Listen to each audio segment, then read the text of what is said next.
100,7. Rádio NSC, a rádio que fica com você.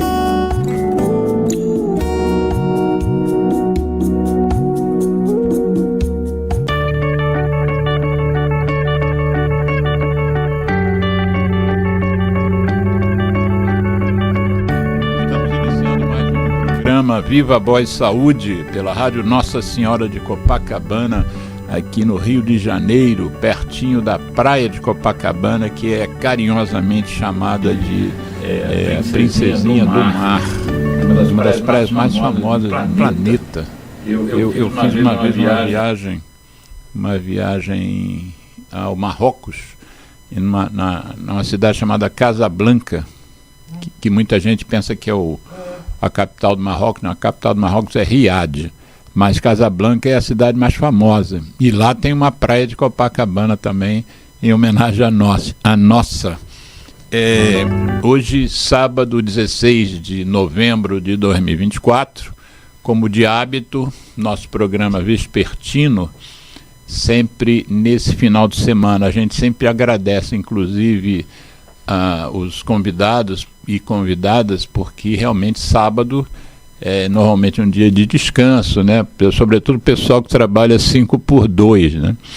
O pessoal que trabalha 5x1, 6x1, né? Normalmente não tem essa oportunidade de ter uma folga sábado. Então as pessoas, mesmo assim, trabalhando a semana toda, virem aqui prestigiar o programa e participar e contribuir com as informações importantes que a gente traz aqui. A gente tem sempre que agradecer muito, reverenciar. Antes de eu apresentar a convidada, eu queria só fazer um comentário rápido sobre uma sessão na Câmara de Deputados, dos deputados, que ocorreu agora no dia 13, em Brasília, e foi uma sessão sobre os impactos econômicos da não liberação dos cigarros eletrônicos no Brasil, coisa que a Anvisa proíbe há mais de 15 anos. Então eu só queria fazer um comentário. O deputado Heitor Chu, lá do Rio Grande do Sul, que foi quem presidiu a audiência, e claramente ele tende a tentar liberar os cigarros eletrônicos. E eu queria aproveitar essa bancada aqui, essa oportunidade, para dizer que nós, meu grupo, minha ONG e todos os meus parceiros de luta, somos totalmente contra a liberação dos cigarros eletrônicos, quer dizer, de todos os dispositivos eletrônicos para fumar no Brasil, apoiando clara e firmemente a decisão da Anvisa, que é baseado em duas RDCs, duas resoluções de 2009 e 2024, em que é proibida a importação, a venda, a propaganda, transporte e a distribuição de qualquer DEF no país. Mas dito isso, vamos aqui apresentar a convidada e o nosso tema. Pela primeira vez, a gente está trazendo para o programa uma médica veterinária. E não apenas ela é médica veterinária, como é minha amiga e como é a médica do Capitão Milagres. O Capitão Milagres é um dos... as pessoas acham, ele lembra muito um cachorro, né? Tem gente que olha e diz, olha que cachorro lindo. E eu hoje em dia nem digo mais que ele não é um cachorro, ele é um ser. E esse ser, que eu chamo de neto, né? Ele é meu neto e ele é um dos seres mais conhecidos no bairro do Leblon. A gente anda mais ou menos uns 6 km por dia, em 2 vezes, dividido por 2, né? E ele, então, é muito conhecido em todos, nós somos boêmios, os dois, com muitas restrições que a nossa convidada aqui impõe. Então eu só dou ovo cozido para ele. É a única coisa que ele come tirando a ração. Inclusive isso nós vamos conversar sobre isso, como alimentar um pet, né? Então a Carolina Pastoriza é a nossa convidada, médica veterinária, clínica e cirurgiã, pós-graduada em endocrinologia e metabologia, ou metabolismo, né? Metabologia. São mais metabologia, endocrinologia, são 2 trava-línguas. E ela já tem uma experiência bastante grande, já trabalhou em várias clínicas veterinárias e é a nossa médica de confiança, de quem o capitão gosta muito. Na edição do programa, na reedição, porque esse programa está passando ao vivo, e depois a gente reedita, e na reedição eu vou botar umas fotos suas com ele. Legal. Capitão é um cachorro imenso, né? Então ele chega às vezes a bater a altura quando ele está em pé, né? Tem fotos assim muito interessantes de vocês dois. Mas Carolina Pastoriza, nós normalmente, quando começa o programa, a gente faz um bate-papo extra tema principal, que é sobre a formação da pessoa, né? Por que a convidada ou o convidado escolheu fazer o que faz, né? E então, eu queria entender um pouquinho como é que alguém lá atrás escolhe ser veterinário, né?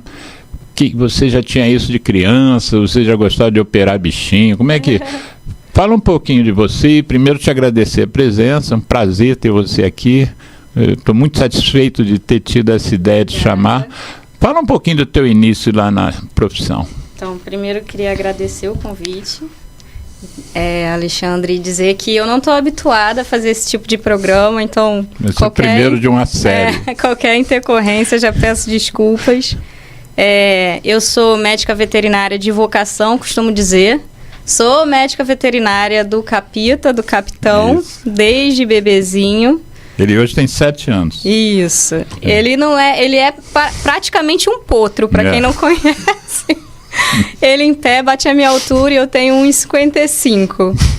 Bom, falando um pouco sobre a medicina veterinária, para mim é um assunto bem emocionante. Eu gosto muito do que eu faço e eu acho que eu deixo transparecer, as pessoas percebem. Certamente. E como que um médico veterinário, ele decide por ser veterinário, né? Uhum. Quando eu fazia faculdade e assim que eu me formei, muitas pessoas chegavam até a mim e diziam assim: nossa, eu sempre quis ser veterinária, mas eu fiz engenharia. Eu sempre quis ser veterinária, mas eu fiz uma outra coisa. Sim. Enfim. O princípio para você pensar em fazer uma faculdade de medicina veterinária é você gostar de bicho. Uhum. Se você não gosta de bicho, você nem tenta. Nem tenta. Porque é princípio básico. E eu, desde criança, né? Seja pegando um passarinho para levar para casa para cuidar, um gato de rua, um cachorro de rua. Eu cresci no subúrbio, né? No bairro de Turiaçu, ao lado de Madureira. E lá, infelizmente, a gente ainda tem uma população de rua muito grande. Isso, população animal, né? Uma população animal de rua. Eu trabalho uma vez por semana no município de Duque de Caxias, bairros afastados do centro, e é impressionante. Até cavalo no meio do canteiro, você vê cavalo solto. Exato. E assim, infelizmente, eles não recebem os mesmos cuidados de bairros, né, da Zona Sul, enfim. E eu, desde criança, sempre gostei muito de animais, né? A minha avó, inclusive, achava que eu podia ser uma reencarnação do avô dela desde criança. Então, assim, ela sempre me apoiou muito. Eu via um animal doente, eu levava para casa, eu cuidava. Às vezes, contra a vontade da minha mãe, eu e minha avó escondíamos na garagem da casa dela, eu com 7, 8 anos. E fui crescendo assim. Você não morava com a sua avó? Eu morava minha mãe, minha avó e eu. Ah, tá. Então, assim, a mãe da minha mãe. Quer dizer, a garagem é a garagem da família. É a garagem da família. Então, assim, o pessoal na rua começou a me chamar de Luísa Mel. Minha mãe achava que eu tava... Eu conheci Luísa Mel. Pois é. Ela achava que eu tava passando um pouco do limite, mas enfim, deu tudo certo. Hoje eu continuo... Não te mandaram numa psicóloga? Não, pois é. Minha mãe na época pensou. Mas eu corri atrás dos animais. Quem me conhece, minha família deve estar escutando. Eu colocava comprimido se um animal tinha uma bicheira, uma míase, colocava com comprimido para tratar dentro de uma salsicha e saía correndo pelas ruas com a salsicha atrás do cachorro. Então, assim, as pessoas no meu bairro já até me conheciam por isso. Tô falando de criança, adolescência e até depois de formada. A menininha maluca lá da casa tal. Exatamente. Tinha as crianças que gostavam de brincar de pique-pega, eu gostava de brincar de correr atrás de gato, de cachorro, enfim. Então, assim, eu acho que para você ser médico veterinário, você tem que ter uma vocação, assim como muitas profissões, Sim. né? Sim. Parece Eu conheço colegas médicos que não gostam de gente. Né? Exato, Mas, parece até uma coisa errada o que eu estou dizendo, mas dentro da universidade você já percebia quem não tinha carinho com animais, né? Sim. Quem não tinha paciência com animais. Se você não tem isso, não adianta você terminar. Tem pessoas, tem colegas meus que falam assim, eu não gosto de gente. Bom, infelizmente nós temos duas coisas distintas. Nós temos, no meu caso, que sou clínica, né? Nós temos o nosso paciente e sim, a gente tem que lidar com o tutor. Então, você tem que gostar de bicho e, no mínimo, tolerar a pessoa. Enfim, mas tem gente isso. que atende o animal, mas não gosta do dono. Não gosta do dono, exatamente. Tem muitos amigos meus que não gostam de clinicar porque não gostam do contato com o tutor. E hoje em dia, isso não tem como não acontecer. Não tem, né? A gente está aqui no sábado, a gente está entre feriado e eu tenho meu WhatsApp com algumas mensagens para responder porque o contato hoje em dia é muito maior do que era antigamente. Sim. Aliás, você deu o nome do programa, a gente sempre pede para o convidado, né, a convidada, darem o nome do programa, que é meio norte, né? Como é que a pessoa pensa para a gente desenvolver o programa. E você disse, o nome é Medicina Veterinária... de família. Medicina Veterinária de Família, o que mudou nos últimos 30 anos, né? Então, mas antes de você explicar por que a sugestão do título, só conclua aí a tua decisão. Então, você já gostava de animal e chegou um momento que você tinha que optar o que você vai fazer, né, no vestibular. Naquela época não tinha Enem, na sua época. Na minha época não tinha Enem. Tinha que escolher uma carreira logo de cara, né? Tinha que escolher uma carreira logo de cara. Eu sou formada pela Universidade Estácio de Sá. Eu cheguei a passar para rural, mas na época, enfim, eu não quis, né, ir para lá. Quis ficar debaixo da barra da saia da minha mãe, a verdade é essa. Não, e você desprezou, fez a opção de uma escola pública para uma escola privada, né? Exatamente. Teve despesa nisso. Né? Exato, mas na época, a Estácio de Sá, ela estava com uma nota muito boa, eu pesquisei, era a mesma nota que a UF em Medicina Veterinária, e só tinham 2 faculdades particulares naquela época. Para quem não é do Rio, UF é a Universidade Federal Fluminense, que é em Niterói. Isso. Que inclusive meu marido se formou lá. Que também é veterinário. Que também é veterinário. Mas só que na época a despesa de me manter lá e de pagar a mensalidade era bem parecido. Então... Porque a rural você mora lá, né? Tem que morar lá, você tem que ter a despesa com o aluguel, com alimentação, quando não é dentro da universidade, enfim. E aí, na época, eu cheguei até a prestar, eu só queria veterinária, mas como, né, você tem que, uma certa idade, você tem que fazer um vestibular, eu, inclusive, me inscrevi para biomedicina, passei, não quis ir. Eu falei, não quero ser veterinária. Meu pai é militar, é uma pessoa muito, muito rígida, muito séria. Sim. Na época ficou sem falar comigo alguns tempos. Porque você não fez biomedicina? Exatamente, porque eu optei fazer veterinária, eu optei fazer o que eu queria e eu agradeço muito por hoje trabalhar com o que eu escolhi estudar, porque eu tenho amigos que não exercem a profissão, então para mim é um privilégio. Quantos anos são de escola? São 5 anos de graduação. E a pessoa fez os 5 anos e optou por não exercer depois? Sim, até assim.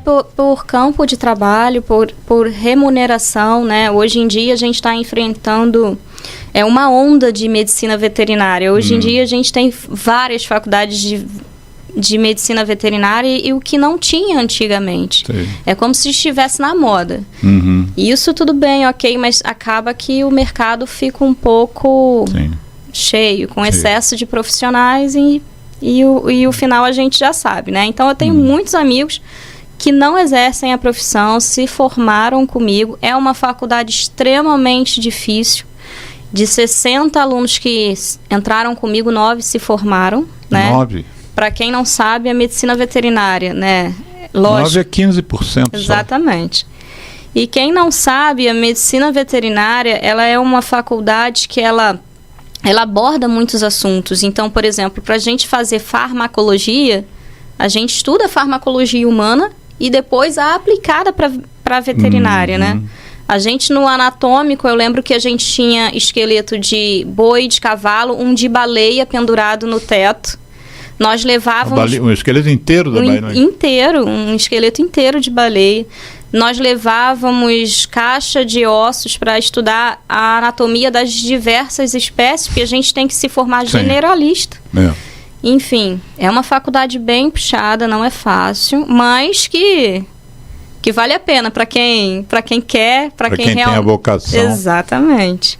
Valeu o esforço. Valeu o esforço. E assim, são 5 anos de graduação, 1 ano de residência na veterinária é opcional. E aí eu fiz mais 2 anos de pós-graduação em clínica médica e cirúrgica e mais 2 anos de endocrinologia e metabologia de cães e gatos. A gente tem que se especializar, né? Para você ter um diferencial. O que você acha? Que eu tenho uma amiga, foi minha colega de SAMU, que a filha é veterinária, mas a opção da filha foi cavalo. Aí, enfim, eu acho que ela não dá nenhuma bola, assim, não dá bola no sentido de não se dedica a, por exemplo, tratar cães e gatos, e o negócio dele é cavalo, né? Então ela já trabalha às vezes para aras, trabalha para hípica, né? Para esses cavalos que montam, que saltam, pulam obstáculos e às vezes se machucam, opera cavalo. O que você acha que faz essa dentro da vocação? Quero tratar de bicho, mas um vai para boi e quer inseminação artificial e tal, e do touro, e pega aquele esperma do touro, e o outro é porque é coisa urbana e coisa rural? Como é que é? Na verdade, é que dentro da universidade a gente aborda temas dentro das matérias das diversas espécies, né? Então a gente tem semiologia de grande porte, tem semiologia de pequeno porte, a gente tem uma matéria higiene. Então, assim, dentro dos assuntos abordados, a pessoa vai vendo que ela gosta mais. Entendi. E também tem o contato, né? Lógico, salvo as exceções. Eu tenho um amigo que é o Vinícius, ele morava na Tijuca, não tinha muito contato com bovino e hoje em dia ele é um dos veterinários campeões de produção de leite no interior do Rio de Janeiro. Olha. Então, assim, existe sim o contato, mas também se você tiver aptidão, gostar e se interessar, se esforçar por aquilo, você consegue. E durante a faculdade você tem oportunidade de conhecer todos tudo. Esses lados. Eu sempre fui muito rata de universidade, eu fui monitora de algumas matérias, e eu ia a visitas técnicas não só da minha turma, mas eu ia em visitas técnicas de outras turmas.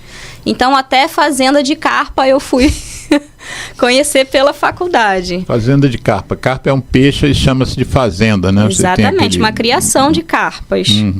Aí a gente aborda temas como técnicas de produção, né? Porque o veterinário ele tem diversas áreas para atuação, não só clínica, mas a gente tem também higiene, inspeção, clínica que eu digo de pequenos animais, que a gente fala de cão e gato. Clínica de grandes animais, normalmente boi, caprino, equino, e tem produção. Por exemplo, muitas pessoas não sabem, mas nos supermercados eles têm veterinários para fiscalizar como os alimentos de origem animal estão sendo conservados, e tem os veterinários que fiscalizam isso, né? Nessas empresas que produzem, por exemplo, macarrão. A Secretaria de Saúde tem um departamento que é voltado para isso. Com certeza. Eu tenho amigos que trabalham... Tem um campo também de trabalho. Sim, né? Eu tenho amigos que trabalham no campo de inspeção. E é um campo com uma remuneração muito boa, né? Concurso, enfim. Ele vê supermercados e açougues também, né? Vê açougue, vê... Aviários. Aviários, dependendo da inspeção, inspeciona clínicas também, né? Por exemplo, eu não vou citar nomes de empresas aqui, mas essas empresas que fazem biscoito, que fazem macarrão, que lidam, por exemplo, com ovos e leite, elas têm veterinários responsáveis também. Exatamente, dentro das fábricas, né? Então, é uma profissão que tem um leque muito grande. Agora, resta você, dentro da faculdade, entender o que você gosta e daí você... Eu estou me lembrando, isso é parecido com o que acontece com os nutricionistas também, né? Porque você tem a nutrição clínica, que é o indivíduo que trabalha no consultório, ou para emagrecimento, ou para diabetes e tal, trabalha junto com o endocrinologista, mas você também tem nutricionistas de aqueles grandes restaurantes de empresa, né, com, sei lá, 200 refeições por dia, aí tem ali a nutrição, hospitais, e também a coisa dos restaurantes também, né, fiscalização de restaurantes. É interessante, o leque é bem grande mesmo, né? A medicina como um todo, a saúde, melhor dizendo, como um todo, ela abrange tanta coisa, né? Tem veterinários no núcleo de apoio à família, que eu conversei com você hoje em dia, desde 2014, tem veterinários. E voltando à sua pergunta, o que você acha do campo de veterinária para equinos? Eu acho um excelente campo. O meu melhor amigo da faculdade, ele se chama Elmo Correia. Ele começou a faculdade depois de 70, ele era pediatra humano, aposentado. Depois de 70 anos? E ele sempre quis fazer veterinária. Que legal isso. Ele fez veterinária depois de se aposentar e ele trabalha com equinos, hoje em dia é muito feliz. Então, assim, aqui no Rio, no meio urbano, é um campo mais fechado. Agora, no interior, é óbvio que o campo é melhor. Muito aberto. Cheio de sítio, fazenda. Exatamente.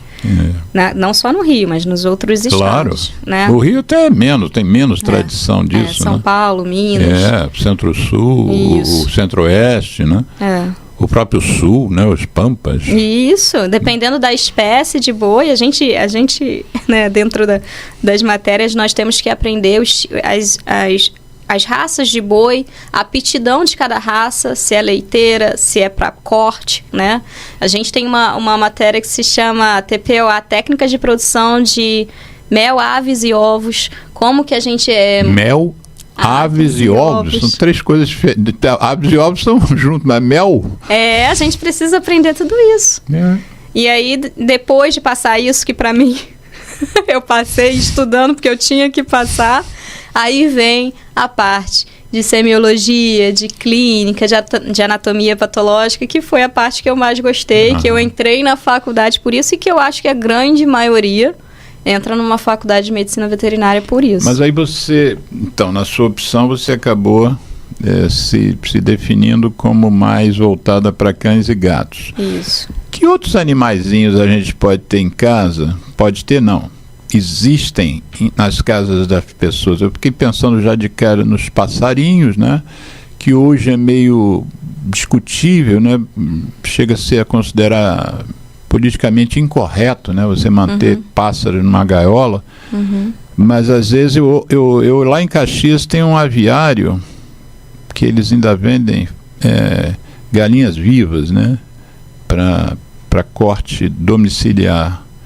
Mas tinha lá umas gaiolas de periquitos também, provavelmente à venda. Aí eu fiquei pensando, esses periquitos já nasceram na gaiola, né? Exato. Não tem como serem soltos. Se eles forem para sua casa na gaiola, tudo bem que você está fazendo algo que não deveria, mas... Eles precisam de uma gaiola, né? Eles precisam de um lar. É legal, mas eles também não têm condições de sobreviverem sozinhos no meio ambiente. Isso. Foram nascidos e criados numa gaiola. É ilegal sim, mas você não tem como soltar um animal para morrer na rua. Que outros animais assim as pessoas costumam ter em casa? Outra coisa que eu pensei, tirando os passarinhos na gaiola, são os pequenos aquários, né? Domiciliares. O que você acha dessas coisas de aquário? Então, eu recentemente me lancei nessa aventura, né? O quê? Aquarismo, né? Aquarismo. Inclusive o meu marido que cuida muito mais porque ele entende mais e tem mais tempo. Mas existem veterinários que fazem a parte de clínica de silvestres. E isso engloba os peixes, aves, répteis.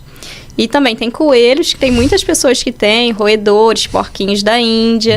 Existe uma área da medicina veterinária própria para tratar desses bichos e, assim, as doses, as medicações são completamente diferentes. Eu, por exemplo, no outro dia, No outro dia, tive que levar meu jabuti a um veterinário de Silvestre. Você tem jabuti? Eu tenho um jabuti adotado. Ele foi adotado porque ele é deficiente. O rato roeu as patas dele. Ai, meu Deus. E ele foi abandonado na clínica. Uhum. E eu surgi com ele em casa. Não aguentei, levei pra casa. Isso recente. É. Não era mais aquela criança do bairro lá que correu. Não, isso é recente. E aí ele tava constipado com um caroço de pepino. Caroço de pepino? Aí eu levei no veterinário. Mas o jabuti é pequenininho, então? Ele é, na verdade, atrofiado. Porque ele parece que foi tratado antes de ser adotado dentro de uma caixa de sapato, não recebia alimentação adequada, luz de sol. Então, ele é atrofiado. Mas eu levei no veterinário de Silvestre, porque cada um tem a sua área, né? E as doses são muito diferentes, as coisas são muito diferentes. Você imagina, um pediatra não gosta de tratar um adulto. E um adulto também médico de adultos não gosta de tratar uma criança. E eu atendo um chihuahua de 600 gramas e atendo o Zac, que é o meu paciente, acho que mais pesado, de 88 quilos. Qual raça? Cane Corso. Cane Corso, 88 quilos. 88 e a gente quilos. Achando o capitão pesado com grande. 36, 37. E o engraçado é que eu atendo ele desde bebê e o Cane Corso é uma raça agressiva. E ele chega na clínica, ele fica... Aí eu falo assim, Zac, sou eu, hein, Zac? Sou eu. Aí ele fica arregalando o olho, porque a gente precisa... São 3 homens para colocar em cima da mesa, eu preciso coletar sangue dele, ele precisa me deixar olhar ele. Você precisa enfiar uma agulha nele. Exatamente. Né? Eu fico assim, sou eu, hein, Zac? E ele meio que me respeita porque ele me conhece desde bebê. Desde bebê. Né? Quando você puder, entre hoje e amanhã, porque a reedição do programa, esse programa está passando ao vivo no YouTube, no nosso canal, mas ele está passando numa pasta que tem lá chamada Ao Vivo. Para eu depois colocar no meu canal, eu preciso baixar. Aí eu vou baixar amanhã, que é quando o YouTube permite, mais ou menos 24 horas. E aí eu baixo, e aí eu queria que você me mandasse a foto desse Zac. A cabeça dele é maior que a minha. Nesse momento que a gente está conversando, eu vou colocar a foto do Zac. A cabeça dele é... Cane Corso. Cane Corso. Para quem já viu Harry Potter, eu sou grande fã. É o fofo do Hagrid, é um cachorro enorme. Mas eu mando a foto, sim. Manda a foto. Com certeza. Aí a gente coloca na hora do programa, nesse momento do programa. Então você falou que tem gente também que tem calopsita, não é isso? Calopsita é o que exatamente? Psitacídeo. É um psitacídeo. Isso, é parecido com a agaporni. Na verdade, são aves com uma inteligência superior. A gente tem alguns estudos que mostram que eles têm uma inteligência de uma criança de aproximadamente 3 anos. Não brinca. E a arara tem uma inteligência de uma criança aproximadamente de 5 anos. São aves extremamente inteligentes. Aquelas arara azul. Isso. Né? E por isso que a calopsita ela precisa de interação. Quando você não consegue interagir com a calopsita, ela entra em depressão e pode ir até a óbito, né? E papagaio também? Papagaio também. Uma história interessante do papagaio é que ele é um animal de único companheiro, né? Então eles vivem, um papagaio pode chegar a 60 anos de idade e eles... 60 anos? Isso, dependendo do trato, sim. E eles são animais de único companheiro. Perder o companheiro da vida, eles não escolhem outro. Companheiro ave? Mas quando ele vive sozinho com uma pessoa? Não, aí quando vive sozinho com uma pessoa... E a pessoa morre? Aí não é a mesma interação que eu digo de macho e fêmea. Sim. Mas é óbvio que sente falta do tutor. Eles escolhem uma pessoa, assim como os cães, os gatos. Porque eu tive um papagaio, está na minha memória afetiva, nem Geraldo. Eu morava na minha infância, ali no Leblon. Eu morava no 2º andar e tinha uma senhora, Dona Latita, me lembro dela até hoje, tem 60 anos. Ela tinha um papagaio e de vez em quando eu ia visitar a Dona Latita, porque ela morava sozinha, né? E eu ficava lá conversando com ela. Eu sempre gostei de conversar com o velho, né? Eu sempre acho muito legal. E eu ia lá sozinho ficar com ela, criança. E ele pegou meu nome, o papagaio, né? E aí ela falava, fulano tá aqui e tal. Ele pegou meu nome e às vezes eu ficava lá no 2º andar ouvindo ele me chamar. Ele me chamar pelo nome no quinto. Tem papagaio impressionante. que chama pelo nome. A gente tem algumas histórias engraçadas. Eu já trabalhei numa clínica que tinha atendimento silvestre também. Tem papagaio que xinga. Xinga. Então, tem papagaio que Quer dizer, alguém ensinou ele a xingar. alguém ensinou, né? Mas e xinga no momento certo. Se você vê tamanha inteligência. Mas eles são muito inteligentes. Eles são. E assim... tem crescido muito essa área. Hoje em dia a gente tem aqui no Rio clínicas só de animais silvestres, né? Que oferecem inclusive estadia quando o tutor viaja, internação, atendimento 24 horas, né? Eu trabalho também com endocrinologia e eu atendo pacientes diabéticos. E certa vez me chamaram para atender um papagaio diabético e fiquei sabendo que tanto papagaio quanto furões ficam muito diabéticos. E eu falei que não, que eu agradecia, mas eu não tenho conhecimento para. Mas apesar de ser médica endocrinologista, eu não tenho conhecimento para aplicação em animais silvestres. Sim. Então, assim, prefiro não. Então, né? tem colegas seus que optam por esse caminho aí. Ou fazem as duas coisas, enfim. Mas fazem essa pós-graduação em animal silvestre. Você falou em répteis. Que répteis as pessoas têm em casa, assim, como pet? Então, iguanas, cobras, lagartos. Cobras? Tem gente que tem cobra em casa? Sim. Cobra não venenosa? Não, acho que eles costumam muito ter a core snake, que é uma cobra pequena. Lógico que tem pessoas que têm, né, cobras maiores, mas as que têm criação, as que mais são criadas a domicílio são essas que se chamam core snake. E ficam pequenas, elas vêm filhotes, elas se acostumam, não são venenosas, não são de estrangulamento, são pets, né? Mas que envolvem cuidados, como alimentação de cobra, que não é uma coisa simples, enfim. E jabutis, tartarugas, dependendo. A gente está falando aqui de pessoas que moram em casas e apartamentos, mas a gente tem que lembrar que existem pessoas, eu atendo, né? Eu tenho uma cliente que eu vou a cada 6 meses em Ilha Grande atender os animais dela. Ilha Grande? Então, assim, tem pessoas que moram em chácaras, em sítios, né? Eu tinha um cliente que tinha um lago de carpas, né? Então, eu tô falando... A gente pensa muito, nossa, Carol, como é que vão ter em apartamentos, né? Sim, eu acho mais difícil ter em apartamento, mas existem pessoas que com diversos tipos de habitações, de moradia, que têm diversos tipos de animais, né? Eu já tive contato, assim, com pessoas realmente, como você mencionou, que tinha um coelho. Né? Coelho em casa. O coelho, o negócio do coelho é que você precisa castrar. Ou então ter só o macho ou a fêmea, mas de toda forma é indicativo castração, porque eles se reproduzem muito. Muito, e eles têm o hábito de... O que você chama de muito? Mais de 30 a cada 3 meses. Mais de 30 coelhinhos? E eles têm o hábito de comer os filhotes. Não brinca. Então, assim... Assim que nasce?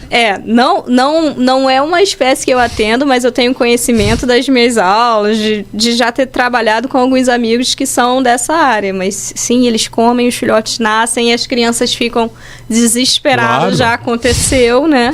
Então, assim, se você quer ter um coelho, procure, né, um veterinário especialista para você...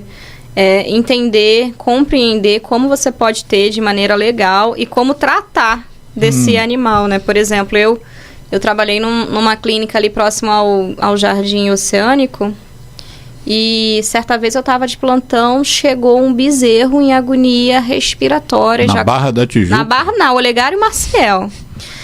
Um bezerro em agonia respiratória, né? Com a língua cianótica. Um mini bezerro. Um mini bezerro.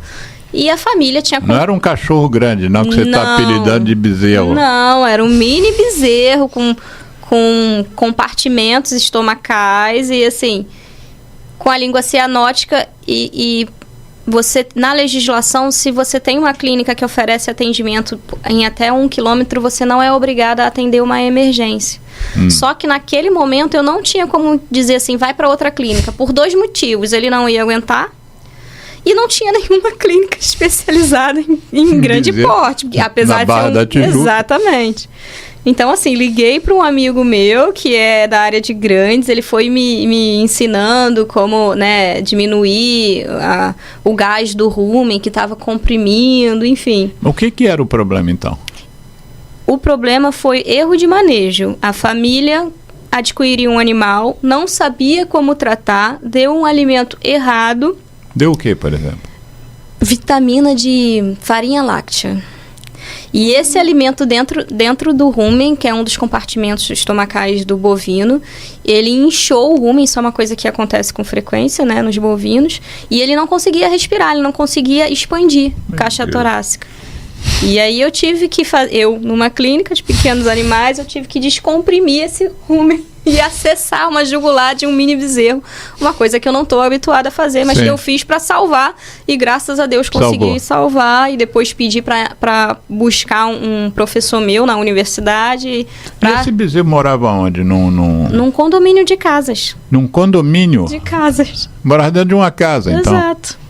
Dentro de uma casa. Por isso que eu gosto de dizer, se você quer adquirir um animal, seja ele qual for, você precisa procurar um especialista para você entender como o animal é, como tratar, como alimentar, quais são as necessidades desse animal antes de você comprar. Porque hoje em dia a gente vive no momento que a criança quer, o pai dá. E não é assim, porque é uma vida, né? É um ser vivo. Eu gosto muito de falar sobre isso. A minha amiga que eu mencionei antes, minha colega do SAMU, que é mãe de uma veterinária que gosta de cavalo, um dia o SAMU, você fica nas cabines, né, regulando, mandando ambulância, né, questionando o caso, e a gente fica, às vezes, ficam os dois assim, sem ter chamado, e a gente fica conversando. E um dia ela me falou uma coisa que eu desconhecia, que às vezes os cavalos que a filha dela cuida, comiam, e de repente davam um nó nas tripas, vamos chamar assim, né? E ela me disse que cavalos e cachorros não têm limite para comer. Se tiver comida, eles vão comendo sem parar. É isso mesmo? Sim, existem cães e cães, né? Mas principalmente quando o animal é filhote, o cão, na verdade, eu estou falando do cão agora. Ele não tem senso de fome. Então é comum que a gente observe... De fome ou de saciedade? De saciedade, desculpa. É comum a gente observar um filhote de cão comendo até fazer dilatação gástrica, e aí o que ele faz é vomitar a comida, né? Então, Carol, você fica controlando comida de filhote? Que coisa chata. Não é chato, é porque tem tutor que não tem noção do máximo que o filhote pode comer. E acaba dando mais, e isso leva a um vômito. Se for corriqueiro, você pode sim fazer uma gastrite, uma esofagite, enfim. Eu quero evitar uma série de problemas no início da idade. E o equino também. O equino também, muitas vezes a gente não, porque eu não sou veterinária de equinos, mas eu aprendi na faculdade, eu sei que isso acontece. A gente precisa passar sonda nasogástrica para fazer esvaziamento gástrico, porque eles ficam com o estômago muito dilatado e eles não conseguem colocar para fora, a gente acaba tendo... Aí não vomitam. A gente acaba tendo que auxiliar com uma sonda nasogástrica, né? Que é uma borracha. É uma borracha de jardim, a sonda do equino. Mas sim, acontece sim. Na faculdade que eu estudei, a gente tinha um projeto muito interessante, e como eu nunca tive muito contato com animais de porte grande, não era a minha, como eu posso dizer, a minha realidade. Quando abriu esse projeto, que era um projeto carroceiro, o nome do projeto era Projeto Carroceiro, e eu achei muito interessante que a direção da faculdade fez, que nós tratávamos os equinos dos carroceiros na época que ainda era permitido, né? A gente está falando de uns 15 anos atrás. E o que me chamava muito a atenção é os professores, antes dos carroceiros entrarem, falarem pra gente que a gente não podia tecer nenhum tipo de comentário para que a gente pudesse tratar dos cavalos e esses carroceiros voltarem com os cavalos. Então, às vezes, chegava cavalo com feridas muito grandes, com laminite em pata, com ferradura colocada errada, machucando a lâmina do cavalo, com feridas de abronemose, que é um tipo de mosco com umas feridas gigantescas, e a gente não podia brigar com eles. Porque a nossa intenção, você imagina, cavalos de carroceiros. A nossa intenção era cuidar para que eles voltassem, né? E achei muito interessante. E o serviço era totalmente gratuito, claro, né? Mas... Olha, mas vem cá. Doutor, deixa eu só falar. Fala, Geraldo. Eu botei a foto de uma pessoa ali na TV para saber se a doutora atende de vez em quando esses animais. Não, assim.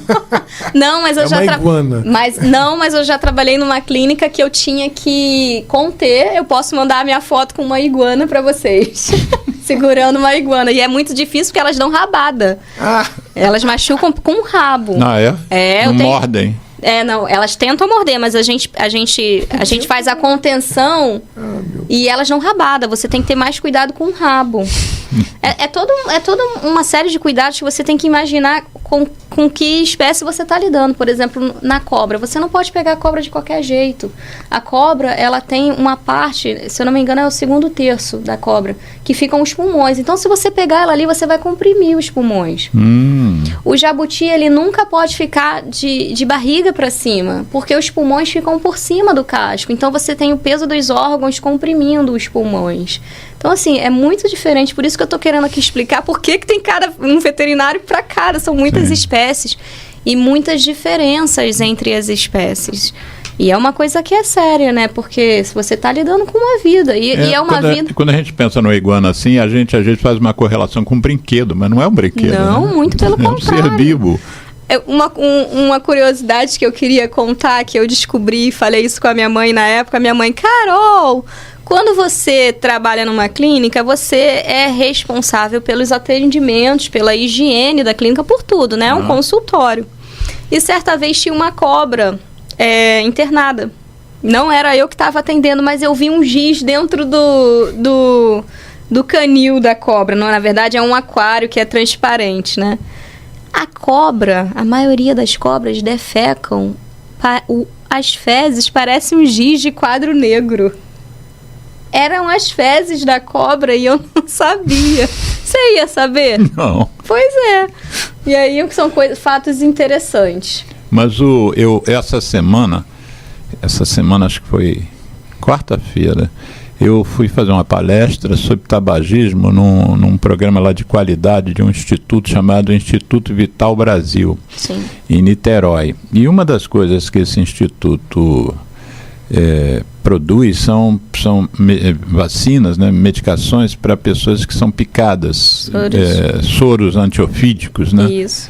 E aí ele me levou antes da palestra, um menino lá chamado Marcelo, que é da casa, ele me levou para conhecer, mas por fora as coisas. Aqui é um serpentário. Aí eu falei, serpentário? Que eu não sabia o que o Instituto produzia. Mas vocês têm serpente aí dentro? Por que vocês têm serpente? Nós temos serpente e nós temos também uma outra fazenda que não sei, esqueci o nome do lugar, que é onde tem os cavalos. Então, os cavalos são inoculados com o veneno da serpente, produzem uma quantidade absurda de não sei exatamente como é que é isso. E eu falei, mas o cavalo não morre com veneno da serpente? Não, o cavalo é tão grande, tão forte, que aquilo ali só faz um abscessozinho no local onde você... E ele produz o soro. E ele produz o soro, né? Aqui no Rio tem muito ainda acidente com Sim, eu trabalho ali. Aliás, o que eu aconselho é, se você tem um animal e se você tem o hábito de viajar com o seu pet, seja ele qual for, né? Saiba onde tem clínicas que tenham o soro antiofídico. Eu trabalho num bairro, eu sei qual é a clínica que tem, mas eu digo que é minoria, são só os hospitais de maior porte. Então eu sei onde tem, eu encaminho o meu paciente. Hospitais de humanos? Não, para atendimento veterinário existem os hospitais veterinários. Por exemplo, o capitão costuma ir na casa da minha filha e do meu genro em Teresópolis, e Teresópolis teria um hospital veterinário? Tem hospital veterinário em Teresópolis, eu tenho até um... depois você me passa, inclusive, o endereço. Aqui no Rio, se eu não me engano, só 2 clínicas tem. E o problema é o tempo de você chegar até elas, porque às vezes o animal não consegue chegar. E tem que ser assim... Dependendo do veneno... Dependendo do veneno, às vezes o animal não consegue chegar. O que a gente aprendeu na faculdade? Porque na faculdade a gente aprende os diversos tipos de morcegos, se são hematófagos, se são frutíferos. E as serpentes, a gente aprende a ver as serpentes pelas manchas, pelo tipo de cabeça. O rabo, né? Pelo rabo. Aí na época da faculdade, eu lembro que na aula de serpentes, a professora falava que a gente tinha que dizer para o tutor levar a cabeça da serpente. Pra gente identificar. Eu falava assim, gente... Como que a gente vai fazer isso? E como que a gente vai pedir ao tutor? Então, assim, na dúvida, teve um acidente com cobra, leva para um hospital que tenha soro antiofídico. Precisando ou não fazer, quem vai avaliar é o médico veterinário. Que às vezes... O soro não depende de qual foi a serpente? Sim, depende. Depende também. Depende também, mas normalmente a gente usa um que abrange algumas espécies, porque a gente não tem como mais saber. nativas, talvez, exatamente, do local. da região. Esse que eu estou falando é da região do Itanhangá. E ali no Itanhangá a gente tem alguns acidentes desse tipo, que é uma região que tem bastante árvore, arborizada, enfim. Isso, às vezes em época de enchente, né? Em época de enchente, lá alaga bastante. Então, esse é o ponto que eu uso. Né? Antes da gente ir fazer um intervalozinho, você mencionou antes, nós estávamos conversando sobre o cavalo que come demais, o cachorro que não tem limite de saciedade. A gente falou em alimentação. Então, eu queria ouvir de você que nós fizemos uma opção com o capitão, que foi a ração, né? Sim.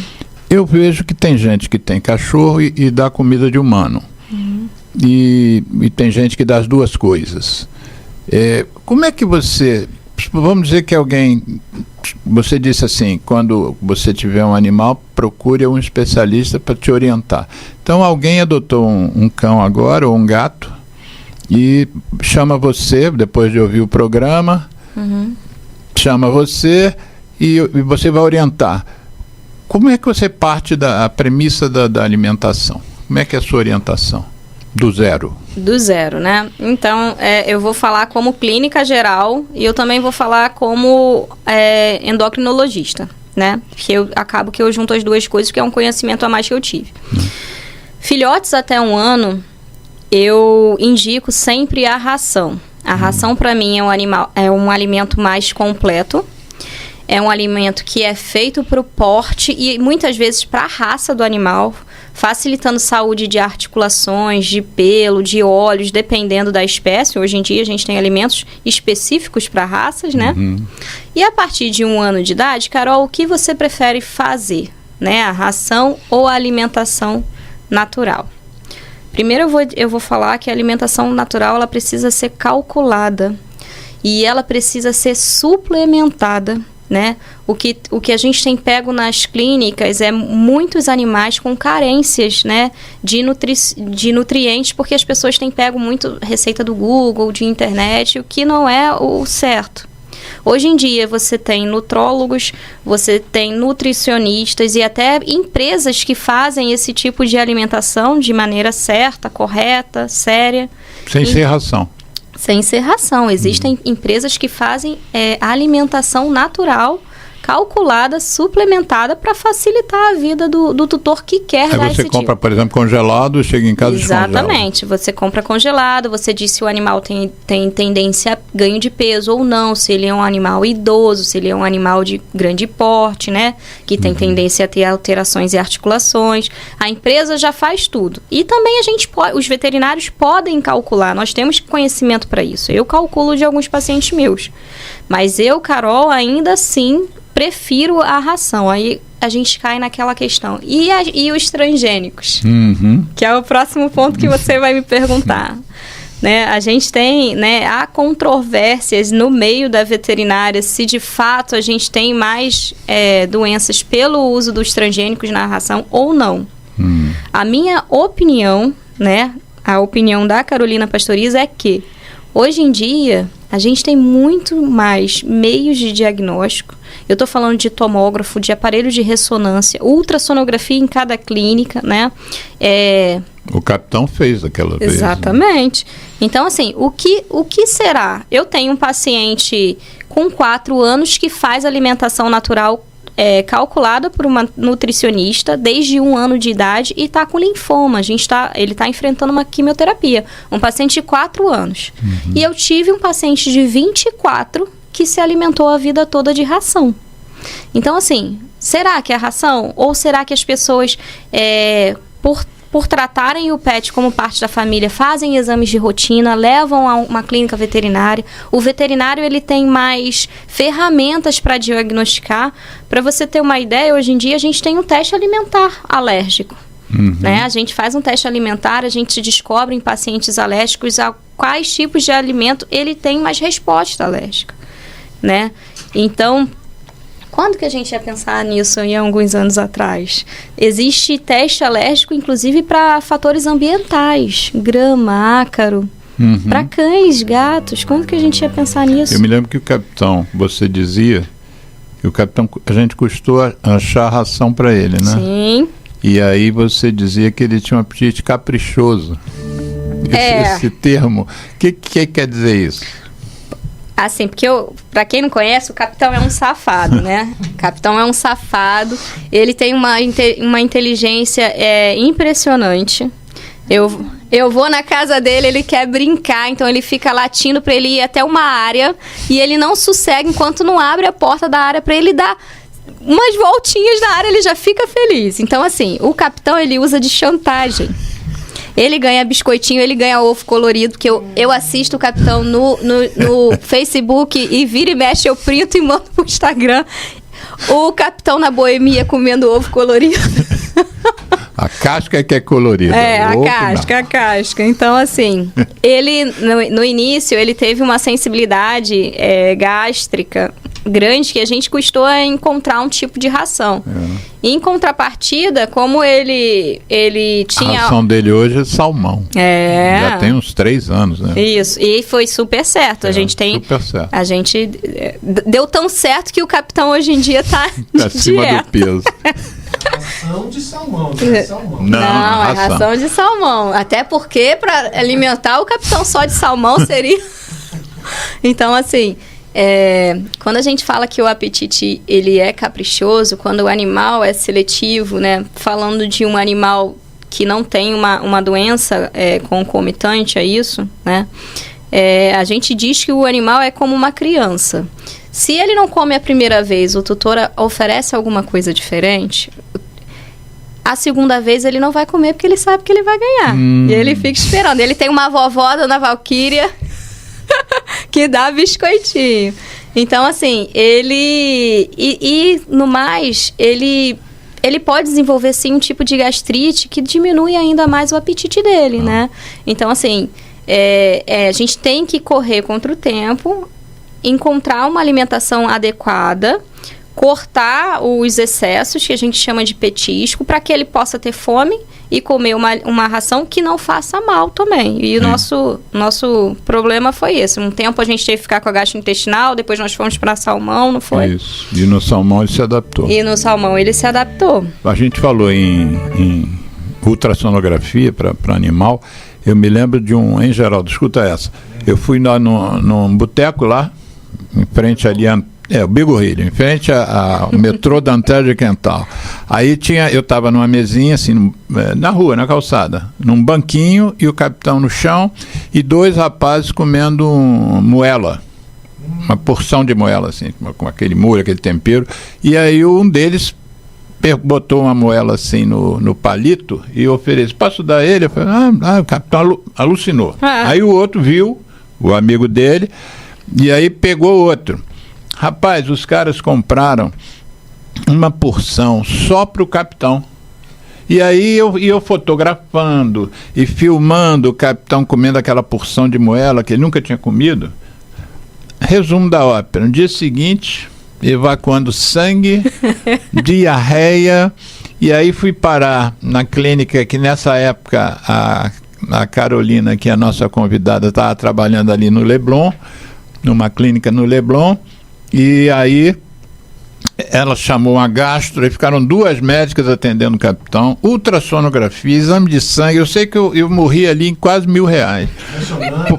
E eu tinha filmado o capitão. Tava muito bonito, uma gracinha. Uma gracinha ele comendo moela.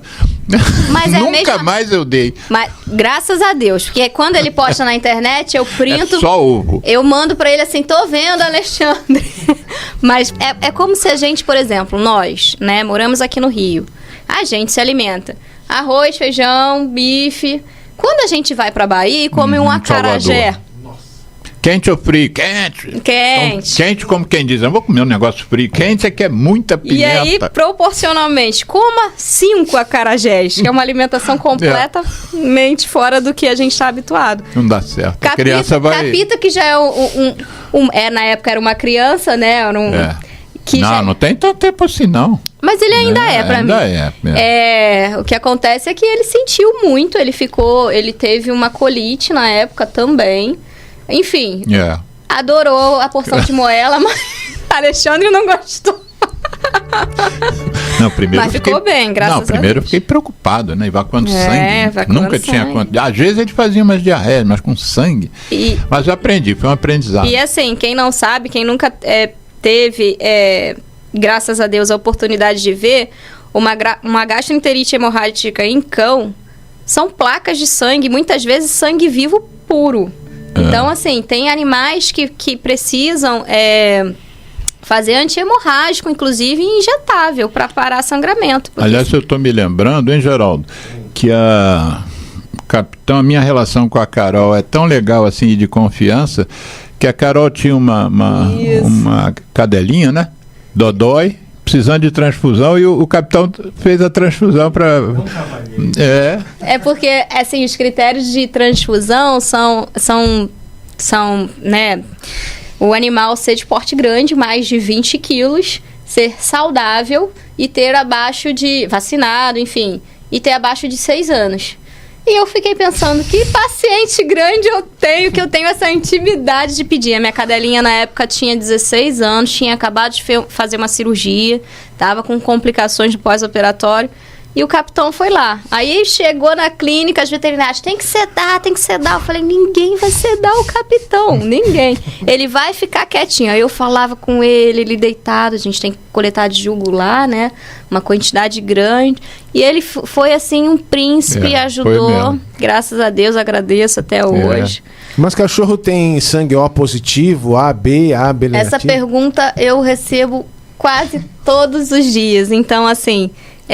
os animais, eles têm sim tipos sanguíneos, né? Mas eles têm muito mais tipos sanguíneos do que os humanos. Então, o que a gente faz numa transfusão quando o animal está precisando de uma transfusão de sangue, né?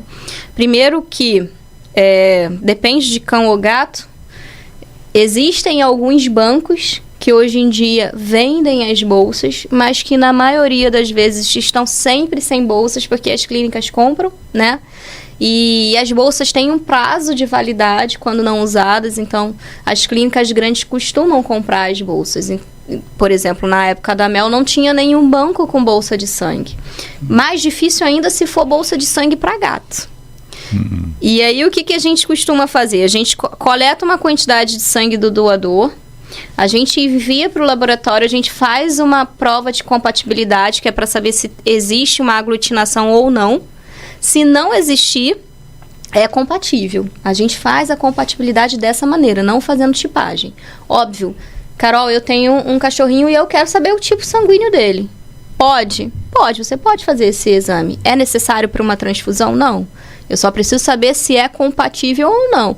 Muitas vezes, por exemplo, quando o animal está atropelado, perdendo muito sangue, a gente tem que repor, o animal está num choque hipovolêmico, nem compatibilidade a gente tem tempo de fazer. Às vezes a gente faz transfusão, faz medicações como corticoterapia em dose alta e rezando. Mas quando existe tempo hábil, a gente faz a prova de aglutinação para saber se é compatível ou não. É compatível, faz a transfusão.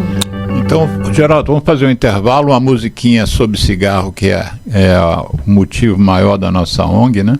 E a gente tem umas músicas sobre que que tratam do tabagismo com certo humor, e na volta eu vou ler aqui os comentários de Naira Araújo e de Fátima Maria Teixeira Pastoriza. Uma coincidência, mesmo sobrenome, coincidência.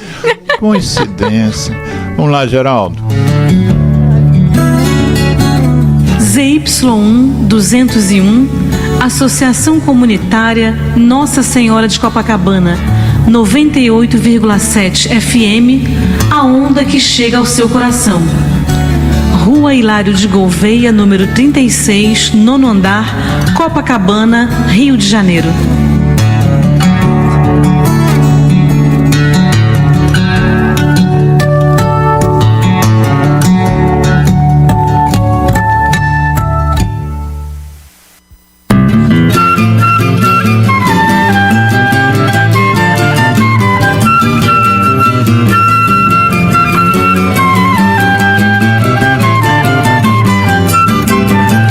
Sou fumante à luz do sol e do neon. Quem não gosta de cigarro desconhece o que é bom. Pra tosse também não sabe que a bronquite infernal, juntamente com pigarro, são meu charme matinal. Vivo soprando por aí muita fumaça, com alegria, pose e graça, perfumando os salões. E assim de cores consegui os tons mais belos. São meus dentes amarelos e marrons os meus pulmões. Para meus brônquios alcatrão é vitamina e a doce nicotina, a esperança de troféu. Pois do tabaco hei de ter a minha flor, um fantástico tumor que me levará ao céu. Mas se não ganho, afinal, o caranguejo, ainda um desejo que eu quero consumado. Já que eu não posso ter de tudo, eu quero parte, pelo menos um infarte pra também ser safenado. A impotência não assusta, camarada, vale mais uma tragada que o prazer sexual. Um enfisema não está fora dos meus planos, pois fumante há muitos anos, o evento é natural. Uma gastrite duodenal, uma esclerose, finalmente em dupla dose, sei que um dia vou ganhar. E vou vivendo assim feliz a minha vida, até que a morte bem sofrida possa então nos separar. Para meus brônquios alcatrão é vitamina e a doce nicotina, esperança de troféu. Pois do tabaco hei de ter a minha flor, um fantástico tumor que me levará ao céu. Mas se não ganho, afinal, o caranguejo, ainda um desejo que eu quero consumado. Já que eu não posso ter de tudo, eu quero parte, pelo menos um infarte pra também ser safenado. A impotência não assusta, camarada, vale mais uma tragada que o prazer sexual. Um enfisema não está fora dos meus planos, pois fumante há muitos anos, o evento é natural. Uma gastrite duodenal, uma esclerose, finalmente em dupla dose, sei que um dia vou ganhar. E vou vivendo assim feliz a minha vida, até que a morte bem sofrida possa então nos separar.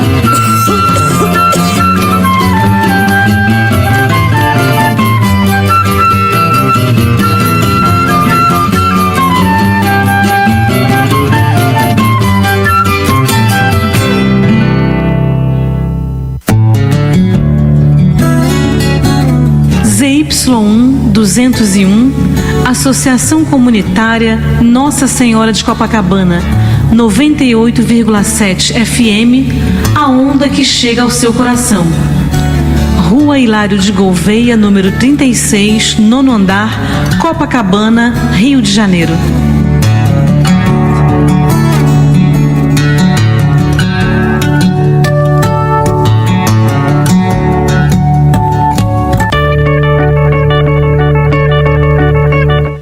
Estamos reiniciando o programa Viva a Voz Saúde deste sábado, 16 de novembro de 2024.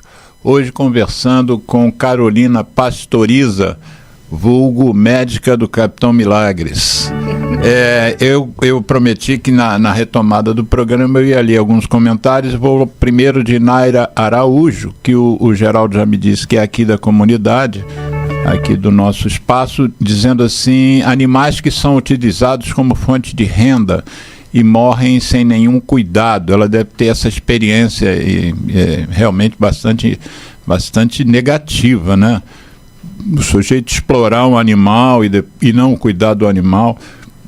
Aí ela pergunta, não existe nenhum tratamento quando esses cavalos têm problemas nas patas? Tem que eutanasiar mesmo, quer dizer, tem que sacrificar o animal, mas ela não se refere quais problemas nas patas. Em princípio, daqui a pouco a convidada vai responder, nós pensamos em fratura, né? Talvez a Naira esteja se referindo a fratura. E a resposta rapidamente foi que não necessariamente precisa matar o bicho. Fátima Maria Teixeira Pastoriza, ela pergunta aquilo que eu também já demandei, se podemos misturar ração com comida, daqui a pouco ela responde. E para o cachorro idoso com problemas na articulação, é indicado levá-lo para caminhadas ou seria melhor a natação? A alimentação natural balanceada só, em vez da ração, melhoraria o quadro? Aliás, eu queria falar com você sobre essa questão que hoje está muito marcante para nós, humanos, o benefício da atividade física, né? Você não ser uma pessoa sedentária. E eu queria estava isso no meu roteiro de ouvir sua opinião sobre atividade física para os nossos pets. E por último aqui a Glória Silvia Nunes pergunta que sintomas demonstram que um alimento está sendo nocivo ao animal. Então, não é o caso do animal não gostar daquele alimento, mas como é que a gente pode saber que o que você está dando está fazendo mal ao bicho? Então são essas três questões. Primeiro, se tem que sacrificar, vamos pensar que seja fratura na pata do cavalo. Depende da fratura, né? Mas necessariamente não. Porém, se trata de um custo alto para tratamento e um tratamento longo, né? Então, se falando de ONGs, de até atendimento em prefeitura, que a gente sabe que hoje em dia nós temos a Fazenda Modelo que oferece esse tipo de atendimento, não sei se é viável, né? Um tratamento longo e de alto custo. Agora eu queria... Você chama de longo há quanto tempo? Mais de 3 meses. Mais de 3 meses. Inclusive o animal ele não pode apoiar, você tem que fazer um guindaste, a gente está falando de um equino, mas eu queria deixar aqui também uma observação que é proibido, né, já há alguns anos, o uso de animais para trabalho escravo. Então, por isso que a gente não vê mais carroceiros na rua, né? Salvo algumas exceções, bairros de interiores ainda tem, mas é proibido. Mas é proibido. Tanto que um exemplo claro, até na cultura foi proibido. Em Petrópolis não existem mais aqueles cavalinhos. Não existe. Agora as carroças são eletrônicas. Sim, como em Paquetá também. Exatamente. Isso já é proibido há algum tempo. Mas infelizmente a gente sabe que ainda acontece. Bom, a dica que eu dou existe um serviço na Fazenda Modelo, é um serviço gratuito, né? Oferecido pela prefeitura. E lá eles atendem equinos, né? Não sei qual é a demanda, não sei o número de vagas, porque isso também tem que contar, mas existe. A outra questão da Fátima perguntou sobre misturar ração e comida. Misturar ração e comida. A gente tem na ração um alimento balanceado e completo. Misturar ração e comida poderia, se a alimentação fosse completa também. Não é você pegar um peito de frango e misturar na ração, porque isso você só está aumentando a quantidade de proteína, você está oferecendo ao animal uma quantidade exacerbada de proteína e que a longo prazo você pode levar a danos renais, inclusive. Mas, Carol, eu tenho a ração e tenho também um alimento completo balanceado. Eu posso misturar? Pode, portanto que as quilocalorias da ração sejam diminuídas as quilocalorias do alimento, na porção do animal. E o animal tem que comer logo, porque é um alimento úmido junto com a ração, para não ter a oxidação, né? Sim. A Glória pergunta que sintomas demonstram que um alimento está sendo nocivo para o animal. Um alimento não tóxico, né? Um alimento normal que o tutor tenta oferecer na alimentação normal. Bom, a gente sabe que existem alguns animais que estão apresentando alergia, né? O que a gente não via antigamente ou que a gente não identificava antigamente. E como é que essa alergia se manifesta, assim? Ela pode... Como é que o doutor vai reconhecer essa alergia? Ela pode se manifestar, né, no trato gastrointestinal, com diarreia, com vômitos. Também pode se manifestar na pele, com prurido, coceira, né, pústulas, enfim. O lance é, se você acha que isso acontece quando você está oferecendo certo tipo de alimento, a minha indicação é, tente durante algum tempo oferecer uma alimentação hipoalergênica. Se os sintomas diminuírem, é porque o seu animal provavelmente tem alergia a algum componente da alimentação. Sim. Até a ração mesmo pode gerar isso. Até a própria ração. Eles podem ter alergia a proteína de origem bovina, de frango, e aí... O salmão, no caso do capitão. Exato. Aí as rações hipoalergênicas, elas oferecem proteínas hidrolisadas, tem baixo peso molecular e não oferece o risco de uma reação alérgica.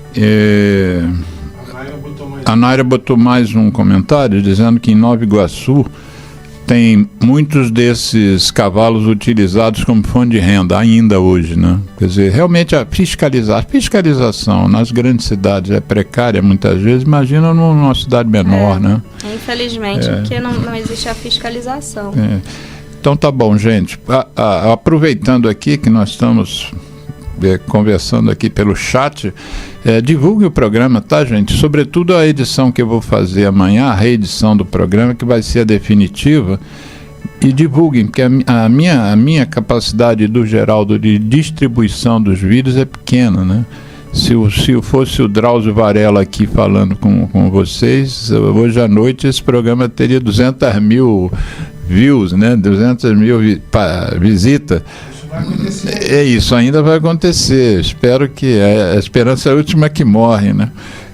Em relação àquilo então que eu comentei contigo, o animal deve fazer atividade física? O animal deve fazer atividade física regular, tá? Até qual a idade? Até quando ele conseguir. E quando ele não conseguir mais, a atividade física não é apenas um bem para a saúde física, é um bem para a saúde mental, né? Eu, recentemente, na verdade, ontem eu estava conversando com... Para os humanos isso já é pacificado, não há mais dúvidas sobre isso. Exatamente. Ontem eu estava num congresso só de geriatria veterinária e no congresso nós estávamos abordando que os animais que não conseguem mais acompanhar os outros cães da matilha de casa, né? Eles devem sim ir junto à família para esse passeio, seja em bolsa, seja em carrinho, para participar, né, da interação e também promover saúde mental, né? Não só a gente precisa ter conversa com amigos, ter uma vida social, eles também precisam. E hoje em dia, graças a Deus, a vida deles tem aumentado muito, a expectativa de vida. Então, por que quando a gente está num subúrbio, numa cidade pequena, você vê gatos na rua? E quando a gente está aqui, por exemplo, Copacabana, ou lá onde eu moro, em Ipanema, Leblon, você provavelmente na Tijuca, você não vê gato. Por que os gatos... Qual é a diferença desses gatos que gostam de rua e pulam, e sobem muro, e, enfim, ficam embaixo dos carros, e esses que ficam só dentro das casas, eles não sentem falta da rua? Como é que é a personalidade do gato? Porque eu nunca tive gato. Então, na verdade, aqui no ciclo urbano, a gente tem um controle populacional, né? Não só clínicas veterinárias particulares, como a própria prefeitura tem minicentros de castrações, porque senão a gente não consegue conter a população de felinos, né? E a gente tem muitas doenças aqui no centro urbano que no meio rural não existem, ou se existem em menor quantidade. Eu estou falando de FIV, que é o vírus da imunodeficiência felina, a AIDS felina, e FeLV, que é o vírus da leucemia felina. Também aqui no Rio de Janeiro a gente vive uma epidemia de esporotricose. Para quem não sabe, esporotricose é uma doença que antigamente a gente chamava de doença do jardineiro. É um fungo que fica na planta, na terra, e pode passar para a planta, que antigamente os jardineiros pegavam.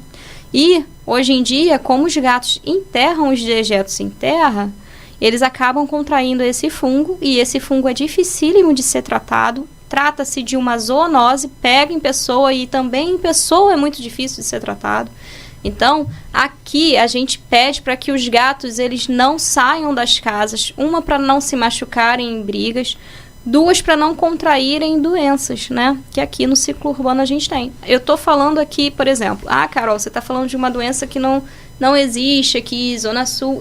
Eu atendi um gato com esporotricose do Marapendi da Barra.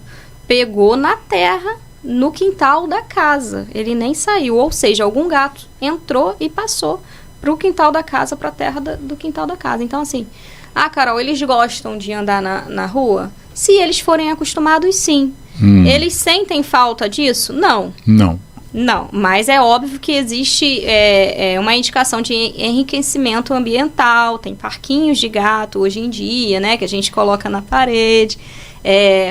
Parquinho de gato que a gente coloca na parede? É um parquinho de gato, são obstáculos para os gatos fazerem exercícios, poderem subir em locais mais altos. Eles gostam desse tipo de... A minha filha contou que tem uns vídeos mostrando que você tem lugar que não pode pôr árvore de Natal em casa, que o gato sobe na árvore de Natal e derruba a árvore lá de cima, e cai a árvore, cai os enfeites. Tem umas fotos de árvores com uma grade por fora, porque eles adoram. É bolinha, é brilhante, mexe, eles querem brincar. Eles são caçadores. Os gatos são caçadores naturais, eles estão caçando. Tem uma coisa corrente também que diz que o gato pode ficar sem o tutor 2, 3 dias, que ele não sente falta, contanto que deixe água e comida. É isso mesmo? Sente falta. Sente falta. Muita.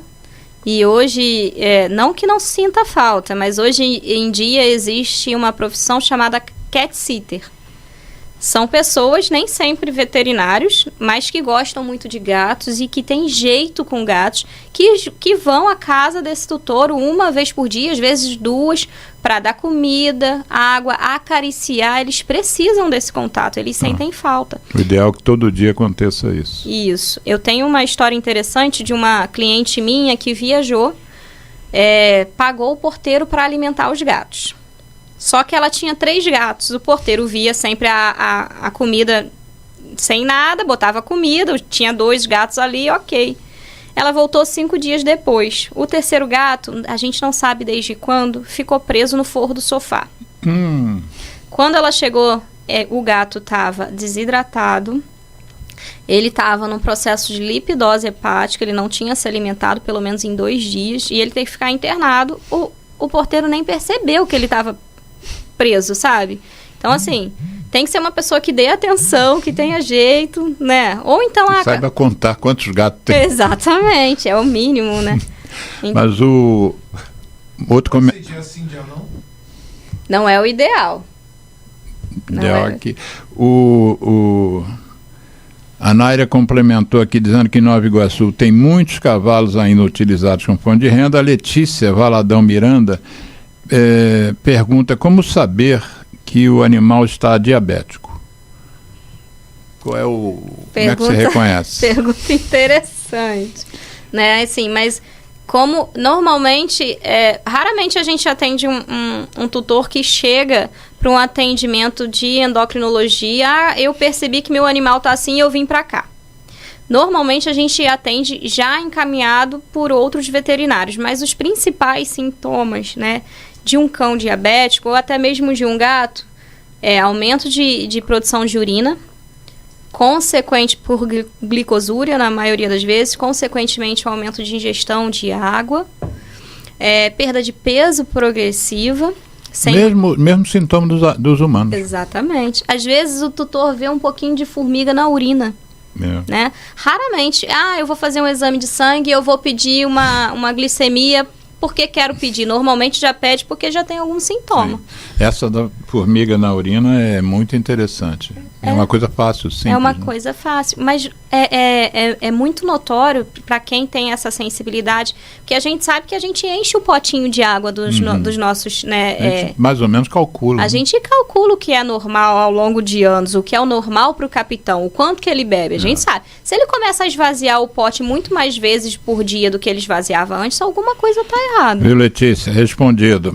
A Naira diz: eu achei ótimo, de grande utilidade, porque trabalho na Prefeitura de Nova Iguaçu, coordeno o setor de proteção animal, que é muito difícil, muitos desafios em um município com quase 1 milhão de habitantes.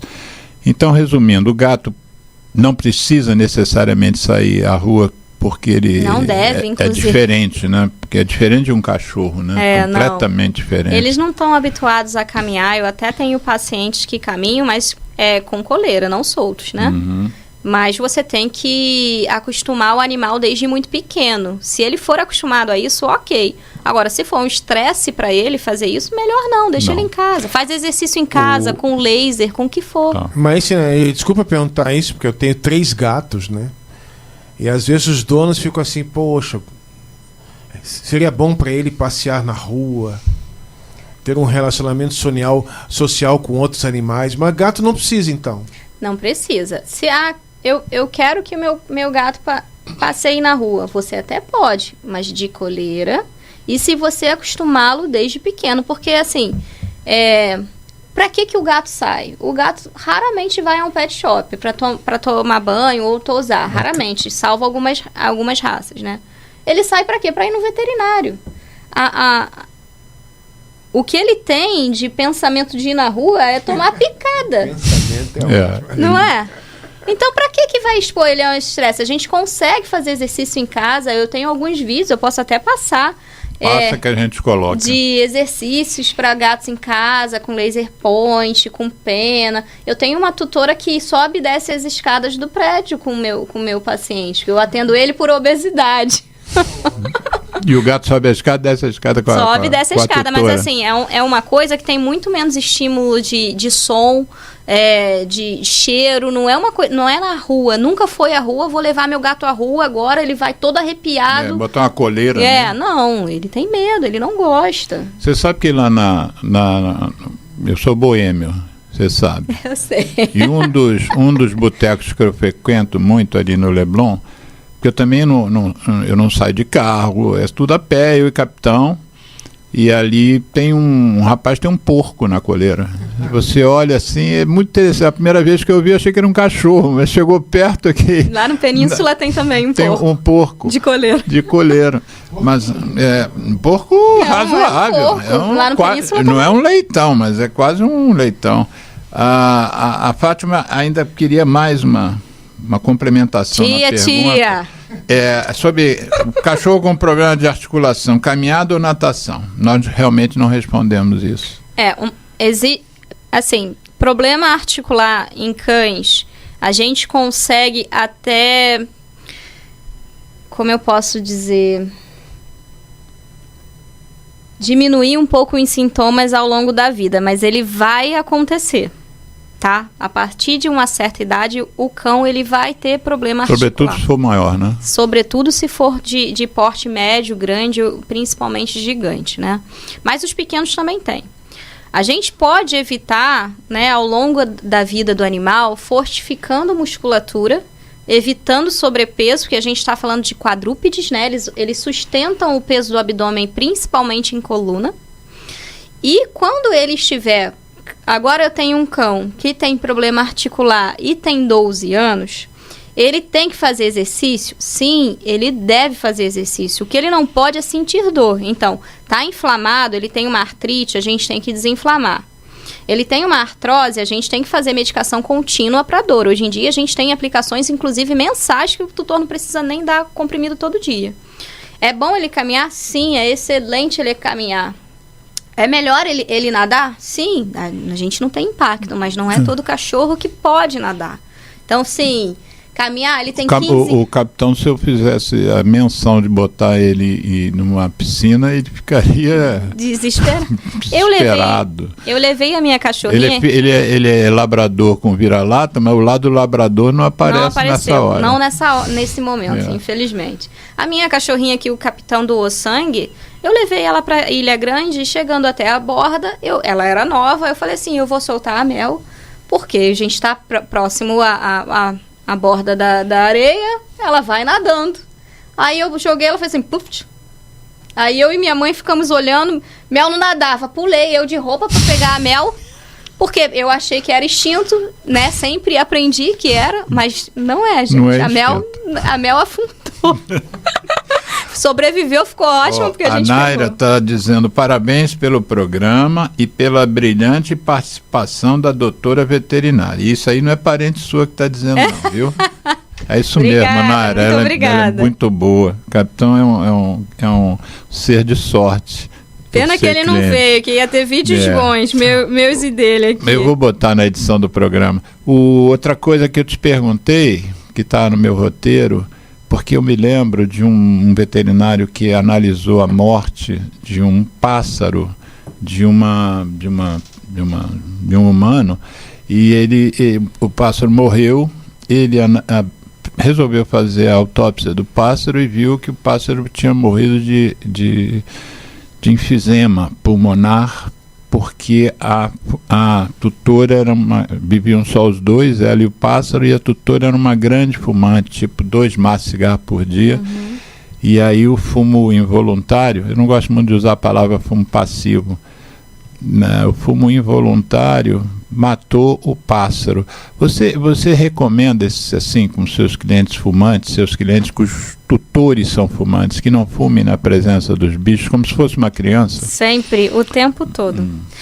Eu atendo pacientes, né, cães e gatos. Gente, deixar claro aqui que eu estou dando pitaco em várias coisas, mas eu atendo cães e gatos, né? E eles desenvolvem alterações respiratórias, e que dentre as minhas perguntas, você usa produtos de limpeza forte, você bota perfume nele, e eu pergunto se fuma, se tem alguém na casa que é fumante, porque isso influencia diretamente. Eu trabalhei numa clínica e eu cheguei até a conversar, acho que com você sobre isso, pena que eu acho que perdi a foto. Nessa clínica a gente tinha um serviço de necrópsia, se o tutor contratasse ou se ele permitisse que fizéssemos para estudo. E certa vez uma cadela faleceu e a tutora não sabia o porquê, pediu a necrópsia, nós fizemos a necrópsia, era uma poodle, e na necrópsia o único achado foi o pulmão negro, né? Na época eu tinha foto, nós mandamos a foto para a tutora, e essa tutora tinha o hábito de fumar com a cachorra no colo. Assim, 12 anos da vida da cachorra. Eu acho até que viveu muito, né? Deus que me perdoe. Mas sim, as minhas perguntas, e se fuma, eu já falo assim, não fuma perto, fuma na varanda, e se puder, nem fume, você pare. Isso. Porque influencia muito. Pode ser até um estímulo, né, para o tutor parar de fumar. Exatamente. Né? Eles têm, né, não é só a parte, também muito a parte pulmonar, mas eles têm um bulbo olfatório que eles sentem 60 vezes mais o cheiro. E para mim o cheiro de cigarro é horrível. Um cão sente 60 vezes mais o cheiro. Aproximadamente. E a audição? Também muito mais, aproximadamente 30, mas eles 30 vezes mais que um humano. Por isso que eles sabem que a gente está subindo, você ainda lá no primeiro andar no elevador. Mas só que eles perdem com muita facilidade a audição. Quando eles ficam mais velhos, eles têm a audição que a gente chama de audição seletiva. Eles não escutam um interfone, uma porta abrindo, mas se você abrir um biscoitinho, eles escutam.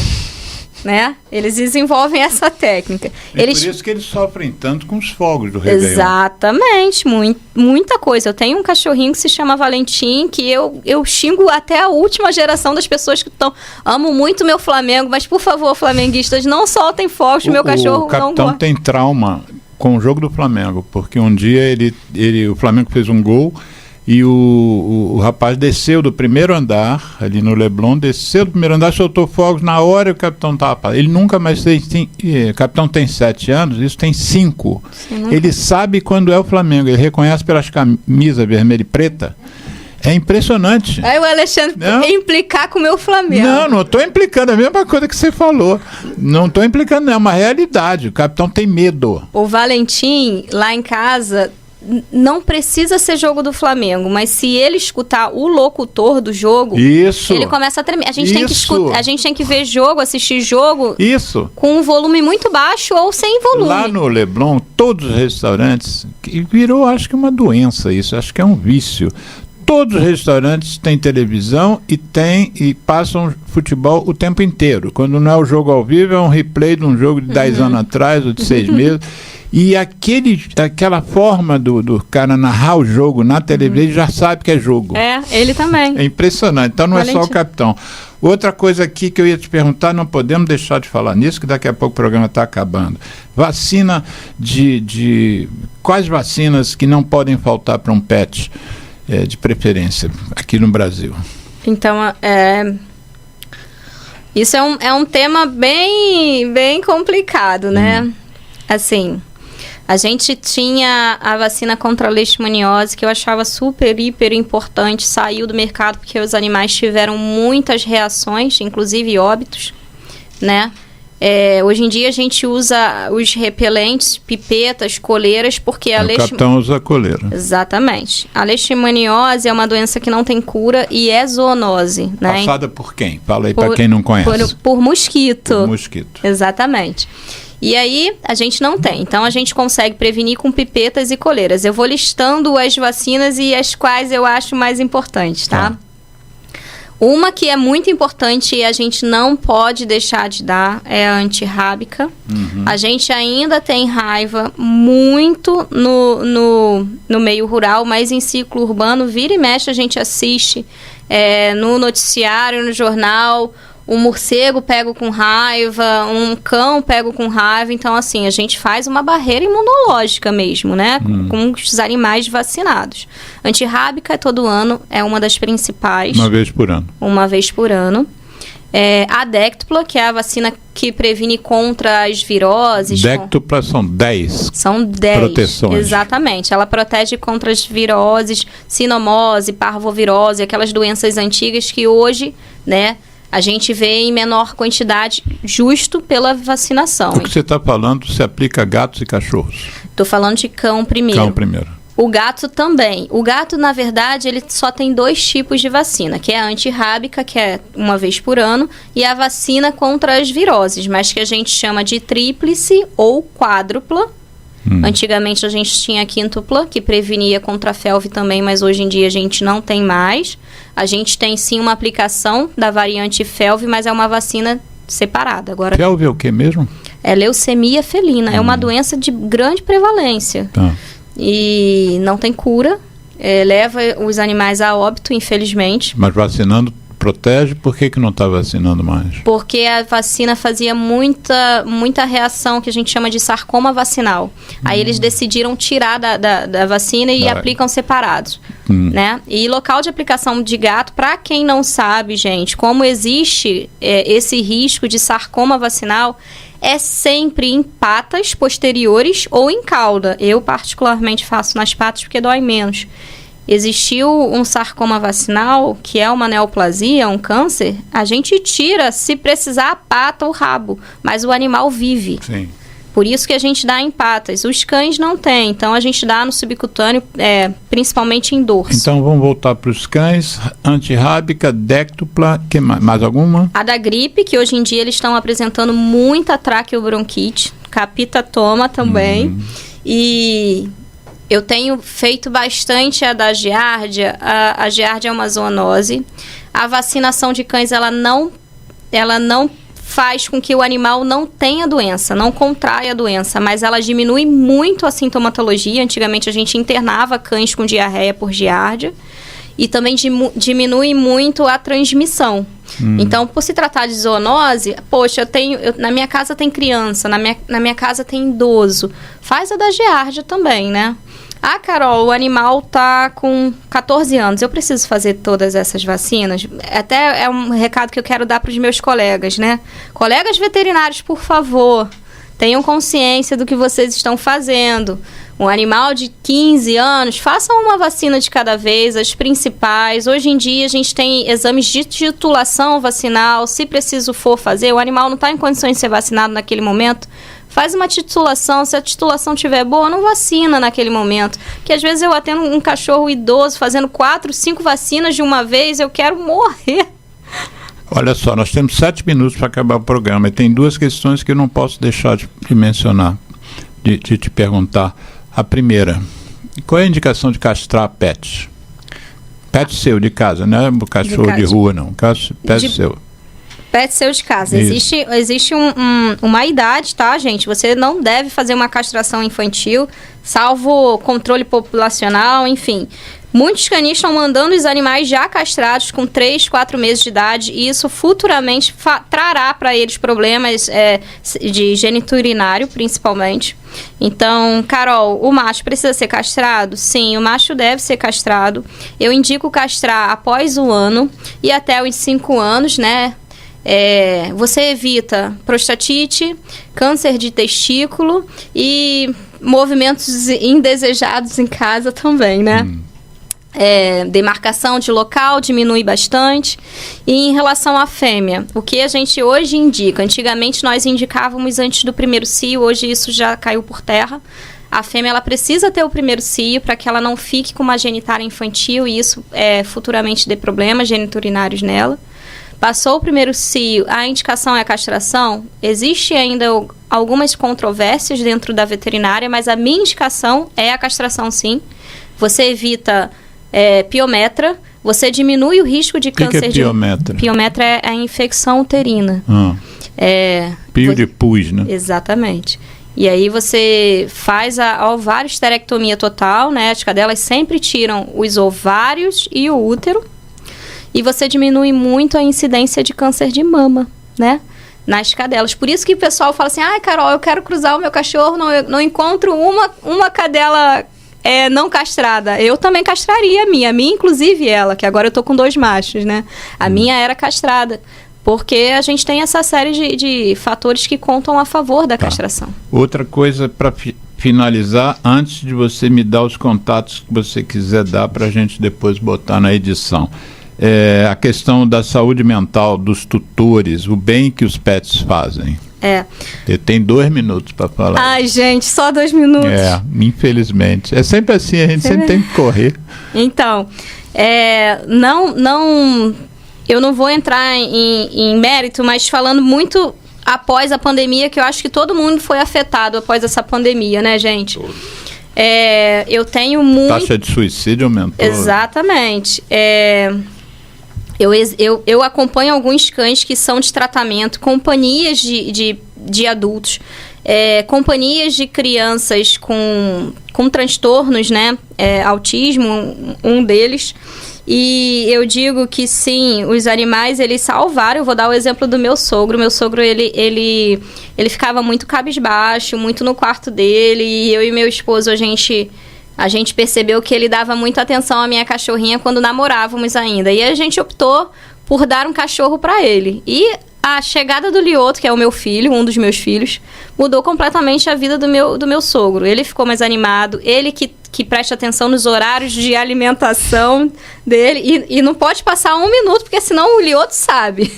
Então, assim, o bem-estar, a liberação de endorfina que um animal ele nos proporciona, isso já está relatado, inclusive, em estudos. Por isso que a gente tem animais, inclusive, que vão a hospitais para fazer a visita em pacientes doentes. Sem falar nos acompanhantes de cegos, isso a gente nem precisa falar. Exatamente, eu não tenho tempo, mas existe uma empresa que faz esses cães-guias. Treinamento deles. Esse treinamento que é um treinamento que é caríssimo e eles doam para pessoas com deficiência visual, né? E deixa eu inverter o benefício, por exemplo, para mim, depois que eu comecei a andar 6 km por dia com o capitão, eu perdi 25 quilos. E associações de cardiologia americanas determinam uma nomenclatura, por exemplo, para o que eu sou um dog walker, um caminhador com cachorro. E eles hoje estão estudando o perfil cardíaco dos homens e das mulheres que são caminhadores com cachorro e comparam com o grupo dos que não são. A saúde cardíaca do humano, porque caminha regularmente, porque pode estar chovendo, você tem que sair, né? Exato. Eles esperam. Eles esperam. E aquilo cria uma rotina que todas as análises comparativas entre um grupo que anda com cachorro, com animal, com pet, e o que não anda, infarta menos, a pressão é mais baixa, o diabetes é menos pronunciado, melhor controlado, porque a caminhada faz bem a gente. Tá ouvindo, mãe? Olha só, rapidinho, você tem 1 minuto para me dar seus contatos. O Carol, @carol.pastoriza é o Instagram. É meu Instagram. Que outra coisa você quer dar pra gente aqui? Um e-mail, telefone? Pode ser o meu e-mail, gente. É VET de veterinária, isso. VET. Carolina Pastoriza. Tá, Carolina Pastoriza. @gmail.com. gmail.com. Na reedição do programa eu vou botar isso em texto, né? Quer deixar o zap? Pode, 21 9 86 36 3219. Então, 21 9836 3219. O e-mail carolinapastoriza@gmail.com e o Instagram @carol.pastoriza. Letícia Valadão, da última participação aqui no chat, diz: muito didática e esclarecedora as suas colocações. Olha aí, o seu fã-clube já está crescendo aqui. Obrigada, sim. A gente que te agradece. Geraldo, muito obrigado aí pela participação de sempre. Geraldo com ciúme do gato, disse que a mulher dele fica chamando o gato de meu amor. Enfim, cada um com seu problema. Obrigada, gente. Desculpa qualquer coisa. Um abraço, gente. Bom final de semana.